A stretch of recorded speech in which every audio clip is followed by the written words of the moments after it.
Programme health guide के साथ मैं हूं आपकी मेजबान सना उस्मान। आज इस प्रोग्राम में हमें जिस डॉक्टर ने ज्वाइन किया है इनका नाम है डॉक्टर हिना खान, जो कि एक सर्जन है। आज हम इसे गुफ्तगू करते हैं। अस्सलाम वालेकुम डॉक्टर साहब, मुझे ये बताइए कि इस फील्ड में आपको कितना अर्सा हो गया? इस फील्ड में मुझे मेरा ख्याल है 23 से 24 साल हो चुके हैं इस फील्ड में काम करते। मैम, अगर हम बात करें बहुत सी बीमारियों की, और एज ए सर्जन भी आपने देखा होगा कि ब्रेस्ट कैंसर की अगर हम बात करें तो खवातीन में इस चीज़ की अवेयरनेस भी नहीं है और आजकल इसके केसेस भी ज़्यादा देखने को मिल रहे हैं।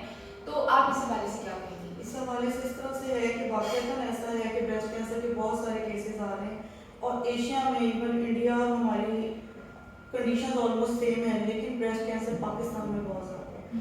एवरी जो 9th वुमन है ना उसको कैंसर डायग्नोस है और उसकी वजूहत इस तरह से हो सकती हैं कि एक तो ये चल रहा है, कुछ इस तरह के कॉजेज़ हैं जो मौरूसी भी हो सकते हैं, लेकिन हम चूँकि वो वाली अवेयरनेस उस तरह से नहीं रखते और उस तरह की जीन डिटेक्शन नहीं होती है क्योंकि वो टेस्ट ही बहुत महंगे हैं, उसकी वजह से एक मसला आता है। दूसरा मसला ये आता है कि हमारे ख़वातीन में अवेयरनेस है नहीं। जब ब्रेस्ट का लम्प बन जाता है, इसमें दर्द नहीं होती, वो अप्रोच ही नहीं करता डॉक्टर को और अव्वल तो पैल्पेट ही नहीं करती। सबसे बड़ा टैबू पाकिस्तान में ये है कि टच करके नहीं देखना, और वो टच करके नहीं देखेंगी तो जो एक पेनलेस लम्प है जो जिसमें दर्द ही नहीं हो रहा और वो गिल्टी अंदर बननी शुरू हो रही है, जब तक आप खुद महसूस नहीं करेंगे आप कैसे बता सकेंगे कि कोई डिफरेंट चीज़ हो रही है आपके ब्रेस्ट। जब वो डिफरेंट चीज़ हो तो तभी आप हो सकता है कोई इतनी अवेयरनेस के प्रोग्राम्स हो रहे हैं कि आप उन्हें कहें कि लेके जाएं, आप किसी डॉक्टर को दिखाएं, नहीं आते। दूसरी क्वैकरी बहुत ज़्यादा है। हमारा एक लम्प डायग्नोज हो जाता है, हम उसकी जो है ना होम्योपैथिक मेडिसिन खाने के लिए चले जाते हैं, हम उसके पास क्वैक्स के पास चले जाते हैं, हम जब काम दूर करके चले जाते हैं। उसकी वजह से वो जो कैंसर है जो बड़ा अच्छा ट्रीटेबल हो सकता है, जिसमें ब्रेस्ट कंजर्व भी कर सकते हैं, वो स्टेज से आगे जब निकलता है, जब वो पेनफुल बन जाता है या खुदा न खास्ता जब वो फट जाता है, तब खवातीन हमारे पास आती हैं जिस वक्त जो है बहुत ही एक्सट्रीम कंडीशन होती है जिसमें ब्रेस्ट की भी बचाव की कोई सूरत नजर नहीं आती। यानी कि अर्ली स्टेज पे कभी कोई जो है खवातीन आपके पास नहीं आती, तब आती है जब जरा नहीं, अर्ली स्टेज पे खवातीन आती हैं तो उनकी ब्रेस्ट बच जाती है। ओके। उसमें फिर इस तरह की सर्जरीज की जाती हैं जिसको हम ब्रेस्ट कंजर्वेटिव सर्जरी कहते हैं। ब्रेस्ट बन जाती है क्योंकि बहुत इंपॉर्टेंट चीज़ है कि वो लम्प बहुत छोटे साइज का हो। एक हम टर्म यूज़ करते हैं ट्यूमर ब्रेस्ट रेशियो, कि वो लम्प जो है वो ब्रेस्ट के साइज के हिसाब से कितना छोटा है उसमें ब्रेस्ट में ज़्यादा कर। उसके साथ ही बगल की गिल्टियों का उसी वक्त सैम्पलिंग कर लेते हैं।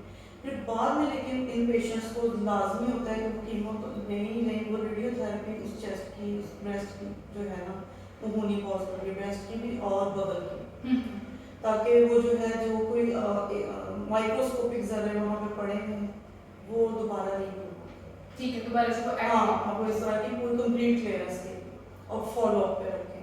मसला ये है कि हमारी पेशेंट्स जब छोटी गिल्टी होती है डॉक्टर के पास अप्रोच ही नहीं करते। जब वो डॉक्टर के पास आएंगी और या वो एक दिमाग में होता है गिल्टी हो गई है और ये कैंसर की है, ब्रेस्ट उठ गया, जबकि ऐसा नहीं है। ब्रेस्ट उस वक्त उतरता है जब डॉक्टर के पास भी कोई ऑप्शन ना हो, गिल्टी की नौयत इस किस्म की हो, वो बड़ी साइज में हो गई हो, बिल्कुल सेंट्रल पोजीशन में हो, ठीक है, उस सूरत में फिर मुश्किल होता है। उस सूरत में आपको ब्रेस्ट उतारना पड़ता है क्योंकि वो एडवांस स्टेजेस है।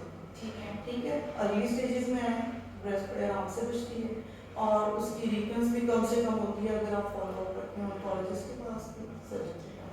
तो मैम मुझे ये बताएं कि कितने चांसेस होते हैं कि जब आप ट्रीटमेंट ले लेते हो तो उसके बाद दोबारा से ऐसा चांस होने के कोई दोबारा कितने चांसेस होते हैं कि दोबारा से आपको डायग्नोज हो? देखिए, जो होते हैं ना फेमिलियल ब्रेस्ट कैंसर, उनमें ये मसला होता है और बाहर के मुल्कों में तो इस तरह होता है कि फेमिलियल ब्रेस्ट कैंसर जिसको डायग्नोज हो वो प्रोफाइलेक्टिक मेस्टेक्टमी टर्म है, इसमें ब्रेस्ट दोनों साइड के निकलवा देते हैं, नॉर्मल ब्रेस्ट निकाल देते हैं और उसकी रिकंस्ट्रक्शन करते हैं by cosmetic procedures, plastic surgeon को बीच में इन्वॉल्व करते हैं उसके साथ। और ये बड़े बड़े लोगों ने करवाया हुआ है कि इवन एक्ट्रेसेस हैं उन्होंने ये काम करवाया। ओके मैम, मुझे ये बताइए कि खवातीन कैसे घरों में खुद को एग्जामिन कर सकते हैं? अच्छा, इसका बहुत ही आसान तरीका है। उनको चाहिए कि कोई एक दिन महीने का रखें और वो सबसे अच्छा दिन वो होता है जब वो क्लियर होती हैं of their periods. They would stand in front of a mirror, एक मिरर के सामने खड़े हो, अपने आप को देखें कि दोनों ब्रेस्ट हैं, थोड़ा सा फर्क 19-20 का हो सकता है, जिस तरह आपके राइट और लेफ्ट हैंड में हो सकता है, जिस तरह आईज में थोड़ा सा होता है, तो उस तरह ब्रेस्ट के साइज में भी 19-20 फर्क हो सकता है जो नॉर्मल होता है। तो उसमें ये है कि आपने उसमें देखना है कि ऑलमोस्ट लेवल दोनों ब्रेस्ट का सेम है, उसकी शेप में कोई डिफॉर्मिटी तो नहीं आई, कोई आपको नजर आ रहा है कि कोई डिस्चार्ज निकल में से आ रहा है, वो आपको पता चल जाता है। कोई स्किन चुनटे पड़ रही है जिसे हम टीदरिंग कहते हैं, वो ऊपर या नीचे स्किन की टीदरिंग तो नहीं हो रही, कोई ऐसी गिल्टी या उभार ऐसा नजर आ रहा है जो ब्रेस्ट में पहले नहीं था, ठीक है। दूसरा तरीका ये और साथ ये देखें कि आपके जो है ना ब्रेस्ट में जो निपल्स हैं वो ऊपर नीचे मतलब उनमें रिट्रैक्शन तो नहीं हुई, ठीक है।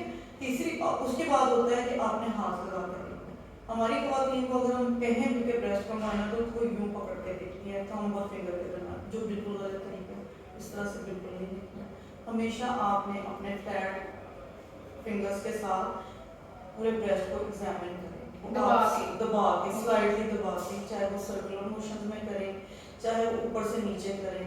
आजकल ज़्यादा अच्छा आ रहा है वो क्लॉकवाइज मोशन पे आप चारों तरफ से जाते जाएं, सेंटर से शुरू होकर या पेरिफेरी से शुरू होकर फिर सेंटर में निपल एरिया वाला एरिया को आपने लगा से दबाना और उसके नीचे कोई गिल्टी हो सकती है, ठीक है। और उसके बाद पिंच करके हल्का सा अपने ही निपल को देखना है कि उसमें से कोई किसी किस्म का डिस्चार्ज तो नहीं निकला, पानी या हवा तो नहीं निकला। इसी तरह से अपना हाथ अपनी बगल में ले जाएं और जब बगल में हाथ लेके जाती है तो दूसरा हाथ इस तरह रखें और उसको फील करें अंदर कि उसके अंदर कोई गिल्टी तो नहीं। इस तरह से एग्जामिन करने से ये होता है कि बहुत सारी एबनॉर्मैलिटीज उनको खुद फील हो, जब वो खुद को फील करेंगे कि इसमें कोई नॉर्मल चीज़ है, कोई नई चीज़ है, तब वो आएंगे ना डॉक्टर के पास।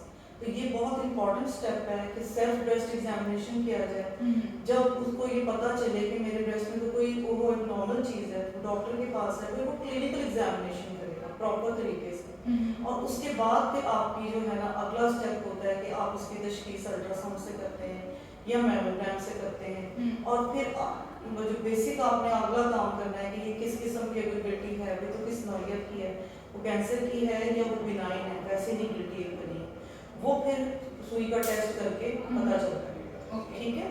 तो ये 3-4 स्टेप हैं, उसमें self breast examination, clinical examination, then ultrasound और मैमोग्राम, रेडियोलॉजिकल एग्जामिनेशन कहते हैं, और उसके बाद आपने हिस्टोपैथोलॉजिकल एग्जामिनेशन जो पैथोलॉजिकल है। मैम मुझे ये बताइएगा कि खुद को एग्जामिन कितनी दफ़ा करना चाहिए, मतलब क्या ये मंथ में एक दफ़ा होना चाहिए? मंथ में एक दफ़ा जब आप पीरियड से क्लियर हो, क्योंकि उस वक्त हार्मोनल इन्फ्लुएंस जो ब्रेस्ट के ऊपर होता है वो सबसे कम है, ओके, ठीक है।